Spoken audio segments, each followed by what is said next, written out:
Conversa de bastidor, com Bernardo Melo Franco.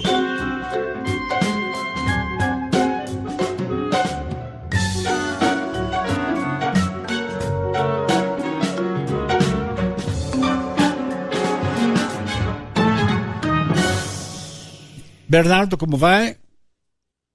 Boa tarde, Sardenberg. Boa tarde, Cássia. Boa tarde, ouvintes da CBN. Boa tarde, Bernardo. Olha, em 15 de maio, a Polícia Federal esteve lá na casa do ex-governador Cláudio Castro e recolheu, entre outras coisas, 2 celulares. Hoje, a Polícia Federal foi lá e recolheu outro celular. Pois é, Sardenberg, eu estava me lembrando, às vezes eu cito aqui um personagem que é o famoso Aparício Torelli, Barão de Itararé. Foi vereador aqui no Rio de Janeiro, era um humorista famoso na imprensa no começo do século XX, e ele lá pelas tantas, ele era muito alvo da repressão no Estado Novo, né, a repressão do DIP, na ditadura de Getúlio Vargas. E lá pelas tantas, depois da terceira ou quarta batida, ele pôs, e ele apanhava, né, quando era preso, levado para a cadeia, ele pôs na porta do gabinete uma plaquinha dizendo assim: entre sem bater. Eu acho que o Cláudio Castro poderia botar essa placa também na porta dele, porque, de fato, ele está se tornando um cliente assíduo das operações da Polícia Federal aqui no Rio de Janeiro. É impressionante, de fato, em 2 semanas, 2 operações de combate à corrupção, e veja só, autorizadas por ministros bem diferentes do Supremo Tribunal Federal. Hoje se diz que o Supremo está dividido entre a ala do Alexandre de Moraes e a ala do André Mendonça. Talvez o único ponto a unir esses 2 ministros seja o fato de que os dois estão comandando, estão relatando investigações que buscam corrupção no governo do Cláudio Castro. A primeira operação foi em volta de contratos com a Refit, né, suspeitas de favorecimento ao empresário Ricardo Magro, que é notoriamente conhecido o maior sonegador de impostos do Brasil, e agora uma operação em torno do escândalo do Banco Master, na qual fica mais exposto, mais evidente o vínculo entre o governo do Cláudio Castro e a bandalha que foi cometida com esses papéis podres do Daniel Vorcaro.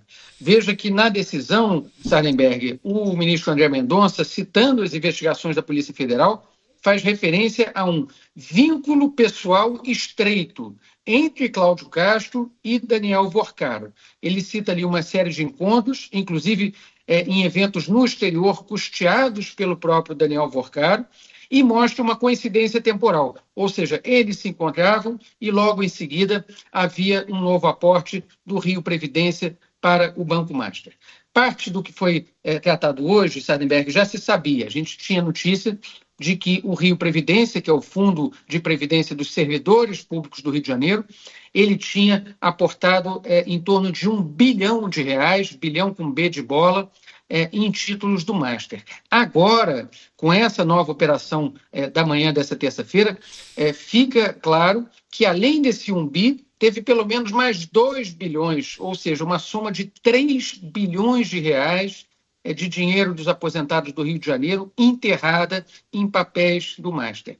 Sendo que esses últimos 2 bilhões foram aportados após, ali entre o final de 2024 e começo de 2025, quando já estava mais do que claro que o Banco Master vivia problemas graves de liquidez, estava sob investigação do Banco Central, ou seja, o Cláudio Castro e os seus aliados sabiam muito bem o que estavam fazendo quando puseram dinheiro dos aposentados do Rio de Janeiro nas mãos do Vorcaro. E agora vai caber às investigações apurar se, de fato, além de saber, ele estava levando alguma vantagem para isso. O André Mendonça, ele fala numa relação muito clara entre reuniões do governador com o Vorcaro e, no momento seguinte, aplicações do Banco Master, né? Pois é, Sardenberg, foi isso que eu falei, né? Uma coincidência temporal entre esses encontros e os novos aportes. E aí tem uma série de outros alvos da polícia na manhã de hoje, né? O ex-presidente do Rio Previdência, e além dele, outros dirigentes também do banco, do fundo de investimento, que estavam enterrando o dinheiro nos papéis do Master. Agora, realmente o estado do Rio de Janeiro é um caso de estudo, né, Sardenberg? A gente fala aqui com frequência na relação de ex-governadores presos por corrupção no Rio, essa relação que começa com Moreira Franco, passa por Antony Garotinho, Rosinha Garotinho, Sérgio Cabral, Luiz Fernando Pezão. O Wilson Witzel foi afastado num escândalo de corrupção, mas não foi preso, e agora o vice do Witzel, né, o Cláudio Castro, está se candidatando a furar essa fila, né, e se tornar o 6º governador do Rio de Janeiro a prestar contas à Justiça. Vamos ver como é que isso anda. Claro que tem até uma desconfiança do que essa operação de hoje pode dar em termos práticos, né, Sardenberg? Porque, imagina, o sujeito tinha 2 celulares, né, 2 telefones celulares ainda dentro de casa, depois de acabar de ter sido alvo de uma operação da PF.